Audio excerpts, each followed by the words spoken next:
O último assunto da aula de hoje, pessoal, é o circuito com único laço. Tá? Então é interessante a gente tratar ele porque o circuito com único laço é o circuito mais simples que a gente vai tratar, né?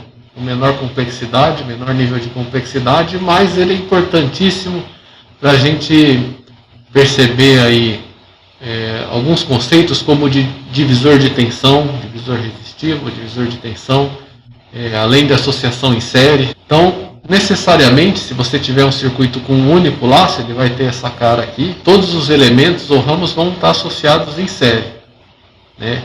E a corrente em todos os ramos vai ser igual, né? Se a gente pegar qualquer nó no circuito, por exemplo, esse nó aqui, e aplicar a LKC, Lei de Kirchhoff das correntes, a gente vai constatar que, né? Vamos supor que você tem uma corrente que a gente chame de I1 aqui entrando e uma corrente que a gente chame de I2 aqui saindo, né? I1 é a corrente que está passando por R1 e I2 é a corrente que está passando por R2, tá? A gente vê aqui aplicando a LKC, né? I2 menos I1 igual a zero, portanto I2 igual a I1. Pode parecer bem óbvio isso aqui, mas é importante a gente destacar, né, que vai ser a corrente do circuito. Como o circuito tem um único laço, para cada nó do circuito isso aqui vai ser satisfeito e isso aqui vai ser igual a I, né?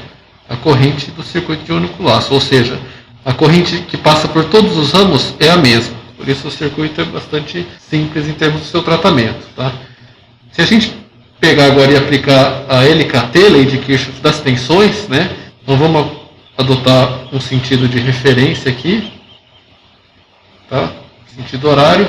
Aplicar LKT, né? Você tem de início uma subida, então menos V, a tensão da fonte, tensão sobre a R1, né? VR1 é uma queda, porque ela está nesse sentido aqui, então mais VR1, VR2 da mesma forma, mais VR2 é uma queda, igual a zero. E aí, se nós utilizarmos a lei de Ohm, né? No lugar de VR1, escrever VR1 como R1 vezes I, note que a convenção passiva foi usada aqui, né?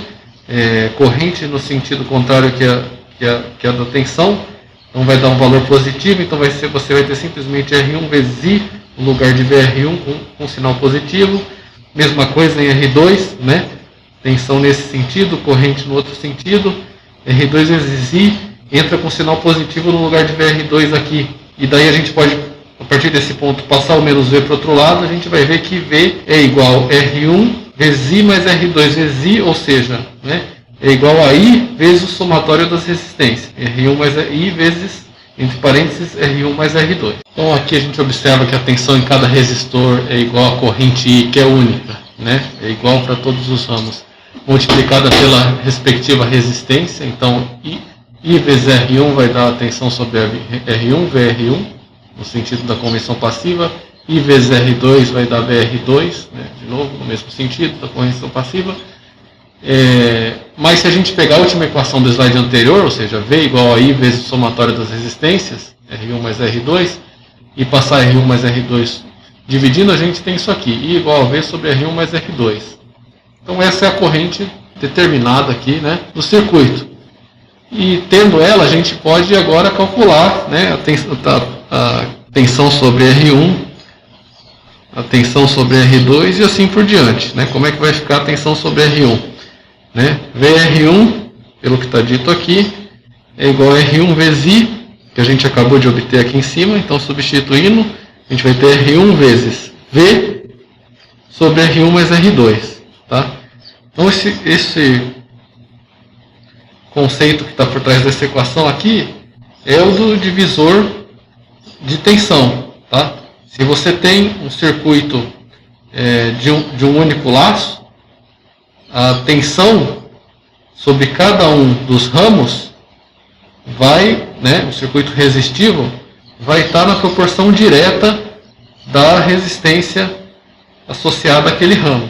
Note que se você fizer a mesma análise para qualquer outro ramo do circuito de um único laço, você vai ter um resultado similar. Então aqui, para o caso de R2, a tensão sobre R2, VR2, que é esse cara aqui, ela vai ser R2 vezes I, né?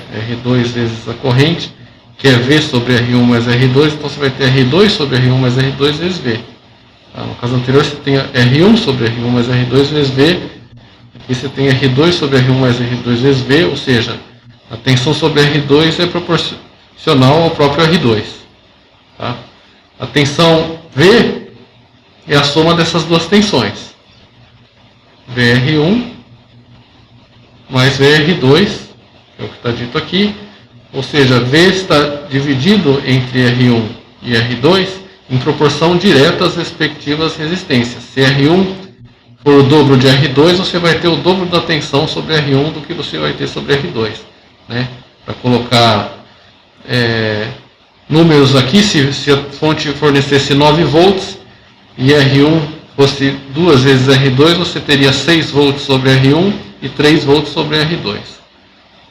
Faz sentido isso? Então, como conclusão disso, o divisor de tensão divide a tensão da fonte em proporção a cada uma das resistências do divisor. Né? Então, nesse caso que a gente acabou de ver, VR1 é igual a R1 sobre R1 mais R2 vezes a tensão da fonte, V.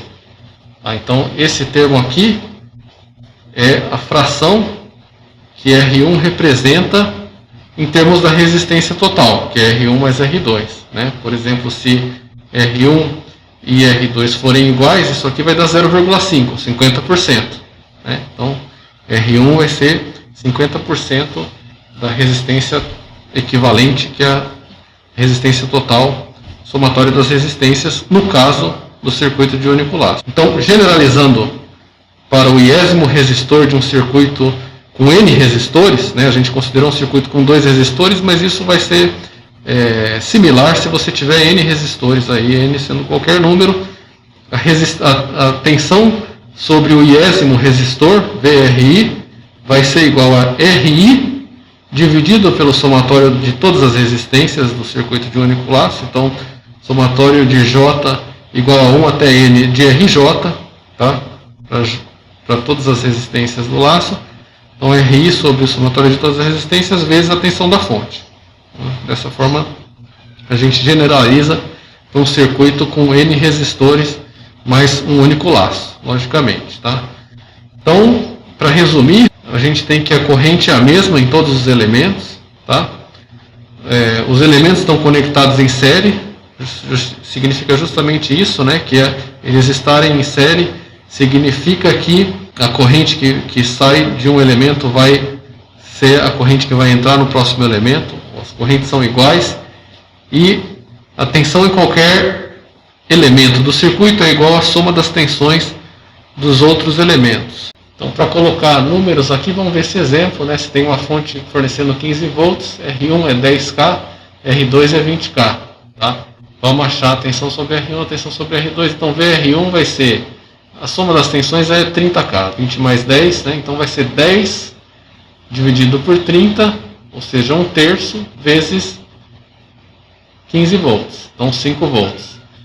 A tensão sobre R2 vai ser 20 dividido por 30K, 20K dividido por 30K, que dá 2/3 de 15 volts, né? Então 10 volts. Tá? Então esse resistor é o dobro desse, você tem o dobro da tensão caindo sobre esse resistor do que você tem nesse resistor, ou seja, 10 volts aqui, 5 volts aqui, LKT satisfeita, né?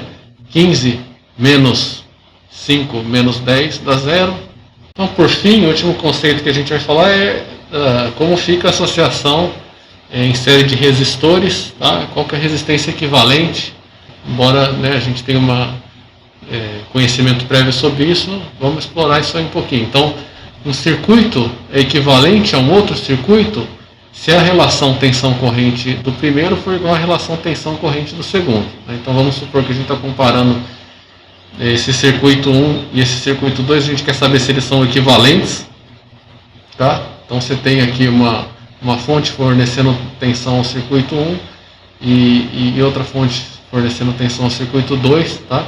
Se a razão de V1 sobre I1, tá, no circuito 1 for igual V2 sobre 2, esses dois circuitos resistivos são equivalentes. Então, vamos supor que a gente quer calcular qual que é a resistência equivalente dessa associação em série de R1 com R2. Tá?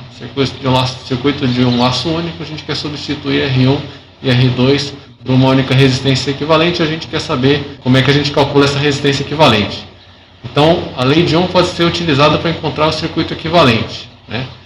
A gente tem que V da lei de Kirchhoff das tensões vai ser igual VR1 mais VR2, que é, né, VR1 é R1 vezes I e VR2 é R2 vezes I. Então, V é igual a R1 mais R2 vezes I. Tá? A gente tinha visto anteriormente. E daí, né, a razão tensão corrente desse cara aqui vai ser V sobre I, que é R1 mais R2.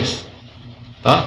Mas, se aqui você tem a mesma corrente, a mesma tensão, V sobre I nesse segundo caso aqui vai ser R equivalente. Então, portanto, R equivalente é igual a R1 mais R2. Tá?